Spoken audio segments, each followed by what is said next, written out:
امریکہ میں immigration force کے خلاف مظاہروں میں شدت اختیار ہو گئی ہے۔ میناپولس میں آئس اہلکاروں اور مظاہرین کے درمیان ہاتھا پائی ہو گئی۔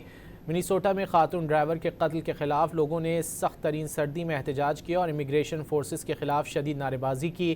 اس دوران آئس اہلکاروں اور مظاہرین کے درمیان لڑائی ہوئی۔ ویڈیو میں دیکھا جا سکتا ہے کہ آئس کے مسلح اہلکاروں نے چند مظاہرین کو گھیر کر تشدد کیا، انہیں لاتیں اور گھوسے مارے گئے، جس سے ایک شخص کے ہاتھ سے خون بہنے لگا۔ آئس کے اہلکار متعدد مظاہرین کو گرفتار کر کے لے گئے۔ امیگریشن فورس کے خلاف نیو یارک میں بھی بڑی ریلی نکالی گئی۔ Chicago, Seattle, Phoenix, Orlando, Columbus, Ohio میں بھی مظاہرین سڑکوں پر نکل آئے۔ امریکہ میں امیگریشن فورس کے خلاف مظاہروں میں شدت اختیار ہو گئی ہے۔ میناپولس میں آئس اہلکاروں اور مظاہرین کے درمیان ہاتھا پائی ہو گئی۔ منیسوٹا میں خاتون ڈرائیور کے قتل کے خلاف لوگوں نے سخت ترین سردی میں احتجاج کیا اور امیگریشن فورسز کے خلاف شدید نعرے بازی کی۔